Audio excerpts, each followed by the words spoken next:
Hello दोस्तों, उम्मीद करता हूँ इससे पहले वाली वीडियो आपने ज़रूर देखी होगी जिसमें हमने आपको बताया था कि कंजक्शन किसे कहते हैं और कुछ एग्जाम्पल्स भी दिए थे। तो कंजक्शन का ही ये दूसरा पार्ट है तो इसमें हम आपको बताएंगे कोऑर्डिनेटिंग कंजक्शन और सब ऑर्डिनेटिंग कंजक्शन। तो देखिए शुरू करते हैं।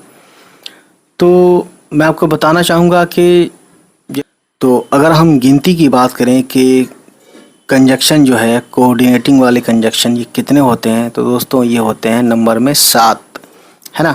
There are 7 main coordinating conjunction in English which form acronym FAN BOYS. अगर हम फैन बॉयज़ लिखते हैं यानी FANBOYS, तो फैन बॉयज़ को हम जब बड़ा करते हैं यानी इसका अलग अलग एक वर्ड बनता है। जैसे ऐप से होता है, पहले एफ फैन बॉयज़ में पहले एफ है तो एफ से होता है फॉर, है ना। और इसके बाद ए स्टैंड फॉर एंड, एन से नॉर, बी से बट, ओ से और, वाई से येट, एस से सो। ठीक है, तो ये हैं वो 7 कोऑर्डिनेटिंग कंजक्शंस। ठीक है, तो इसके ऊपर कुछ सेंटेंसेस हम देखते हैं कि किस तरह से इसका इस्तेमाल किया गया है। तो देखिए सबसे पहले हम देखते हैं फॉर, है ना। फॉर वैसे के लिए होता है, लेकिन फॉर का इस्तेमाल क्योंकि चूंकि भी होता है, मतलब, है ना, बिकॉज या फॉर। तो एक सेंटेंस देख सकते हैं, ये लिखा है आई डिड नॉट या I didn't come because I was sick. ये एक सेंटेंस है। अब इसी को हम फॉर में यूज़ करते हैं बिकॉज को हटा के। दूसरा सेंटेंस है कि I didn't come for I was sick, है ना। तो इससे यही हुआ कि मैं नहीं आ सका क्योंकि मैं बीमार था। यहाँ पे फॉर ने क्या किया, बिकॉज की जगह पे हमने फॉर को यूज़ किया है। तो यहाँ देखा आपने कि बिकॉज की जगह पे हमने फॉर यूज़ किया है, तो दोनों का मतलब सही है और दोनों का, है ना, बिकॉज और फॉर का मतलब भी सेम होता है। तो लोग कंफ्यूज होते हैं, है ना, कहीं देखते हैं न्यूज़पेपर में या कहीं और जगह पे फॉर देख लेते हैं, बिकॉज नहीं देख पाते, या बिकॉज नहीं लिखा होता है फॉर लिखा होता है तो वो समझते हैं यार ये क्या है मतलब। तो फॉर का मतलब भी क्योंकि या चूंकि होता है ना। उसके बाद दोस्तों अगला सेंटेंस हम देखते हैं कि I drank some water for I was thirsty. यानी इसका मतलब हुआ कि मैंने कुछ पानी पिया क्योंकि मैं, है ना, प्यासा था या क्योंकि मैं प्यासी थी। लड़की थी बोलेगी, लड़का था बोलेगा। ठीक है, तो यहाँ आपने देखा कि हमने फॉर का इस्तेमाल, है ना, क्योंकि के लिए किया है। ठीक है, उसके बाद अगला सेंटेंस देखते हैं एंड के ऊपर। सेंटेंस है I have 5 white shirts and 2 black T shirts. ठीक है, तो इसमें क्या है कि इसमें एंड का इस्तेमाल यानी एडिशन पे यानी इजाफे के तौर पे, है ना, कुछ एक्स्ट्रा के तौर पे यूज़ किया गया। यानी और मतलब और यानी ज़्यादा, एंड मतलब और यानी और ज़्यादा, और एडिशन, है ना, कोई चीज़ हम प्लस कर रहे हैं। तो यहाँ पे जो आया है एंड, ये क्या है, ये ही है दोस्तों कोऑर्डिनेटिंग कंजक्शन। ठीक, उसके बाद आगे देखते हैं। तो चौथा हमारे पास है नॉर, है ना। नॉर का मतलब होता है ना ही, यानी नेगेटिव सेंटेंस में ही यूज़ किया जाता है इसको, ना ही। तो देखिए he can't tell his friends nor his family about the result. यानी वो अपने रिज़ल्ट के बारे में ना ही अपनी फैमिली से कह सकता है ना ही अपने दोस्तों से। यानी उसका शायद रिज़ल्ट ख़राब आता है किसी का, किसी का, हमारा सबके साथ ऐसा गुज़रा है समय, है ना। तो जब रिज़ल्ट ख़राब हो जाता है, नंबर कम आते हैं, तो हम ना ही अपने दोस्तों से जल्दी शेयर करते हैं ना ही फैमिली से, लेकिन पता तो सबको चल ही जाता है। उसके बाद दे दनादन पिटाई। खैर, अब देखते हैं, है ना। तो अगला सेंटेंस है सलमान डज नॉट या Salman doesn't like jalebi comma not does he like pizza. तो इसका मतलब हुआ कि सलमान ना ही जलेबी पसंद करता है ना ही पिज़्ज़ा पसंद करता है। ठीक है, तो ये है दोस्तों इसका, यानी कि इस कोऑर्डिनेटिंग कंजक्शन का इस्तेमाल। ठीक है, तो अगला देखते हैं, अगला वर्ड बट के ऊपर, मतलब अगला वर्ड बट के ऊपर हम सेंटेंस देखते हैं। तो सेंटेंस है I love you so much but I can't marry you. इसमें क्या है, इसमें एक बात कही जा रही है, फिर इसी सेंटेंस में दूसरी बात उसके उलट कही जा रही है। यानी कि मैं तुमसे बहुत प्यार करता हूँ, मैं तुमसे बहुत प्यार करता हूँ लेकिन मैं शादी नहीं कर सकता, ठीक है। But I can't marry you, तो इस बट ने, है ना, सेंटेंस को बनाया, दो सेंटेंस को जोड़कर, ठीक है। और इस तरह से, लेकिन बट का इस्तेमाल क्या हुआ कि बट से पहले एक अलग बात है, बट के बाद एक दूसरी अलग बात है, बिल्कुल ही कॉन्ट्रास्ट, ठीक है। तो दोस्तों इसी पे हम दूसरा सेंटेंस देखते हैं। सेंटेंस है Reema likes songs but she can't sing. यानी यह है कि रीमा को गाने तो पसंद हैं लेकिन वो गा नहीं सकती, है ना। तो एक जगह पहले सेंटेंस में है क्या है कि रीमा गाने पसंद करती है, गाने सुनना पसंद करती है, जो भी कह सकते हैं, गाने पसंद करती है लेकिन वो गा नहीं सकती। तो यहाँ भी हमने देखा कि बट से पहले अलग बात है, बट्स के बाद एक उसकी उल्टी बात है, ठीक है। तो ये बट होता है, बट का मतलब तो आप जानते हैं लेकिन, है ना। उसके बाद दोस्तों एक और है sentence he tried hard but failed. यानी कि उसने मेहनत तो बहुत की लेकिन नाकामयाब हो गया, है ना, असफल हो गया, ठीक है। तो एक और सेंटेंस देखते हैं कि iPhone is very costly but very useful. कि ये इसका मतलब है कि आईफोन जो है ये बहुत महंगा है ना, ये बहुत महंगा है लेकिन बहुत काम के लायक भी है ना, बहुत फ़ायदेमंद भी है, ठीक। तो इस तरह से हम आगे बढ़ते हैं, हमारे पास अगला है और, ठीक। तो और के ऊपर सेंटेंस देख सकते हैं। और क्या दिलाता है हमें, हमें चॉइस, हमें दो चीज़ों में चुनने में एक चॉइस देता है। और का मतलब या होता है वैसे तो, ठीक है।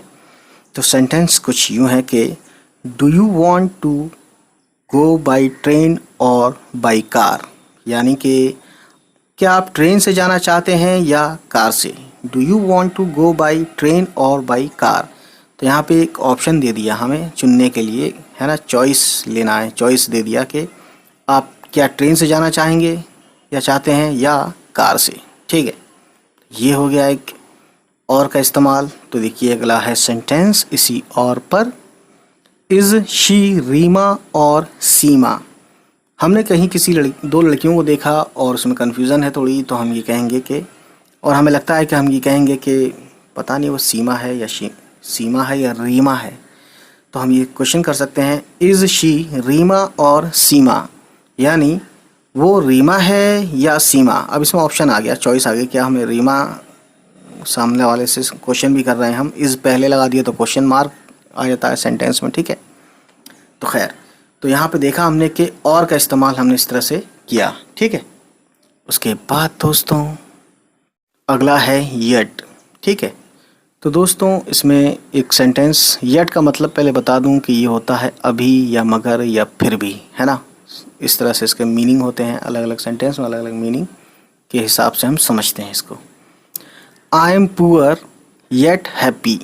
अब इस सेंटेंस का मतलब यही है कि मैं गरीब हूँ फिर भी खुश हूँ, है ना। I am poor yet happy, मैं गरीब हूँ फिर भी खुश हूँ।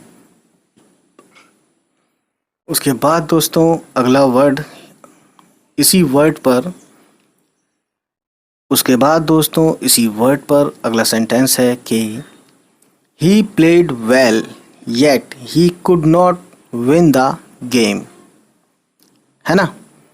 He played well yet he couldn't win the game. यानी कि इसका मतलब हुआ कि उसने अच्छा खेला फिर भी वो खेल नहीं जीत सका, यानी फिर भी वो खेल जीत नहीं सका। अब यहाँ पे क्या है कि फिर भी, हमने इसका इस्तेमाल फिर भी के तौर पे किया है, ठीक है। तो ज़्यादातर येट को फिर भी के ही तौर पे यूज़ करते हैं दोस्तों, या मगर के तौर पे, है ना। उसने बहुत मेहनत, यानी उसने बहुत अच्छा खेला मगर वो जीत नहीं सका, खेल को हार गया, जीत नहीं सका, ठीक। तो इस तरह से आपने देखा हमने येट का इस्तेमाल किया है और दो सेंटेंस को जोड़कर ये एक बड़ा सेंटेंस बना देता है, ठीक है। अगला है हमारे पास दोस्तों सेवेंथ सो। तो सो के ऊपर हम सेंटेंस बनाते हैं, ठीक है। सो का मतलब सिंपल सा है इसलिए। तो सेंटेंस है she is ill so she can not go to school, या हम कैन नॉट को हम कांट कह सकते हैं। She is ill so she can't go to school, मतलब यही है कि वो बीमार है इसलिए वो स्कूल नहीं जा सकती, है ना। तो ये है इसका इस्तेमाल। उसके बाद अगला एक सेंटेंस देखते हैं इसी के ऊपर कि I was exhausted so I slept, यानी कि मैं बहुत थक गया था या मैं बहुत थका हुआ था इसलिए सो गया। ठीक, सो आई स्लेप्ट इसलिए सो गया। स्लीप का second form verb sleep verb होता है ना, सेकंड फॉर्म स्लेप्ट होता है। ठीक, तो इस तरह से आपने देखा कि हमने फैन वॉइस यानी कि इन सब सातों का हमने अच्छे से इस्तेमाल कराया है। ठीक है, तो इस तरह से आप इसको याद रखिएगा कि कोऑर्डिनेटिंग कंजक्शन किस तरह से कैसे होते हैं, है ना। अब अगर हम बात करें सब ऑर्डिनेटिंग कंजक्शंस, तो देखिए ये क्या करता है, ये इंडिपेंडेंट क्लॉज को और डिपेंडेंट क्लॉज को एक बना देता है, जोड़ देता है। ठीक है ना। और क्लॉज आप जानते हैं कोई भी ऐसा छोटे मोटे लाइन या सेंटेंस जो कि सब्जेक्ट के साथ वर्ब हो, वो सेंटेंस या वो लाइन हमारी क्लॉज कहलाती है ना। ये बहुत छोटा भी हो सकता है। ठीक है, और सभी सेंटेंस क्लॉजेज हों ये तो हो सकता है, यानी सभी सेंटेंसेस जो होते हैं वो क्लॉज हो सकते हैं, लेकिन सभी क्लॉजेज सेंटेंस नहीं हो सकते हैं। ये सेंटेंस और क्लॉज वाले वीडियो में हम आपको बताएंगे। तो फिलहाल हम आपको इजीली हम ये बताना चाहते हैं कि इंडिपेंडेंट क्लॉज और डिपेंडेंट क्लॉज को जोड़कर एक बना देता है, उसे बोलते हैं सबऑर्डिनेटिंग कंजक्शंस। ठीक, उसके बाद दोस्तों ये देखिए, तो डिपेंडेंट क्लॉज क्या होता है। डिपेंडेंट क्लॉज जो होता है ये ज़्यादा इन्फॉर्मेशन देता है, और इंडिपेंडेंट क्लॉज जो होता है ये इसके अंदर थोड़ी ऐसा लगता है इसे पढ़ के या इस सेंटेंस को देख करके इसमें कुछ कमी है या कुछ एक्स्ट्रा इन्फॉर्मेशन की ज़रूरत है। ठीक है, उसके बाद दोस्तों आगे देखते हैं। तो एक सेंटेंस लेते हैं हम, Salman performed his irresponsible experiments because he was curious, है ना। यानी सलमान क्या करता है, गैर जिम्मेदारी वाले एक्सपेरिमेंट करता है। क्यों? क्योंकि वो क्यूरियस है, क्योंकि वो किसी काम को करने के लिए बहुत उत्सुक है ना। तो क्योंकि एक वजह बता रहा है, तो इसीलिए बिकॉज क्या हो गया यहाँ, बिकॉज हो गया सबऑर्डिनेटिंग कंजक्शन के तौर पे। ये क्या करता है, इंडिपेंडेंट क्लॉज और डिपेंडेंट क्लॉज को जोड़ता है, जोड़ने का काम कर रहा है, और जोड़ने का काम करने वाले वर्ड को ही हम बोलते हैं क्या, कंजक्शंस। तो दोस्तों यहाँ पे क्या है कि इंडिपेंडेंट क्लॉज कौन सा है, Salman performed his irresponsible experiments. तो ये एक इंडिपेंडेंट क्लॉज है, यानी कंप्लीट है ना, अपने आप में एक कंप्लीट सेंटेंस है। उसके बाद ये जो है ही वाज क्यूरियस, वो उत्सुक था, है ना। तो इससे पहले जो आया है बिकॉज ही वाज क्यूरियस, क्योंकि वो उत्सुक था। तो ये क्योंकि वो उत्सुक था अगर अलग हम हटा के इसको पढ़ते हैं इस सेंटेंस को, तो आप क्या समझेंगे, आप यही समझेंगे दोस्तों कि ये डिपेंडेंट क्लॉज है, यानी ये इस डिपेंडेंसी है। ठीक है ना। तो ये है, तो यही क्या कह रहा है, डिपेंडेंट क्लॉज ही क्या कह रहा है कि ये हमें ज़्यादा इन्फॉर्मेशन दे रहा है कि वो परफॉर्म करता है एक्सपेरिमेंट वगैरह ये सब क्योंकि वो क्यूरियस है। तो ये क्या करता है, ज़्यादा इन्फॉर्मेशन देता है, ज़्यादा इन्फॉर्मेशन। ठीक है, तो ये हुआ बिकॉज ही वॉज क्यूरियस, ये एक तरह से डिपेंडेंट क्लॉज हो गया। ठीक है, चलिए, और अगर आप सिर्फ ये लाइन पढ़ते हैं, Salman performed his irresponsible experiments, Salman जो है गैर जिम्मेदाराने वाले प्रयोग करता है। अब इसमें प्रयोग करता है, क्यों करता है, काहे को करता है, ये सब अभी इसमें कुछ ना कुछ मिसिंग है, इसीलिए ये इंडिपेंडेंट क्लॉज है। ठीक है, अब देखते हैं आगे।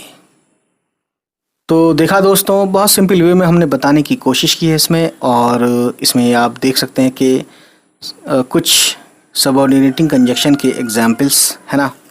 तो ये है कि जैसे आप देख सकते हैं, आफ्टर है, ऑल्दो है, इफ़ है, व्हेन है, ऑल्दो है, क्या ऑल्दो दोबारा आ गया, if only, where, as, like, where as if, rather than, whenever, because, since, whether, before, thou, which, even if, unless, while, even though, until।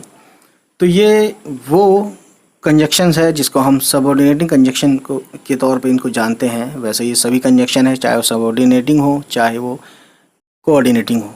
ठीक, तो बस इसी वादे के साथ कि हम फिर आएंगे नई वीडियो लेके। तो आज इतना ही दोस्तों, और आपसे एक छोटी सी रिक्वेस्ट यही है कि जिनके बारे में भी आपको थोड़ा सा भी लगता है कि उनको ये वीडियो देखनी चाहिए ताकि उनको कुछ इंग्लिश में या कुछ कंजक्शन के बारे में थोड़ी बहुत भी जानकारी मिल सकती है ना, तो ज़रूर शेयर कीजिएगा। ठीक, चलिए फिर मिलते हैं, बाय बाय, टेक केयर।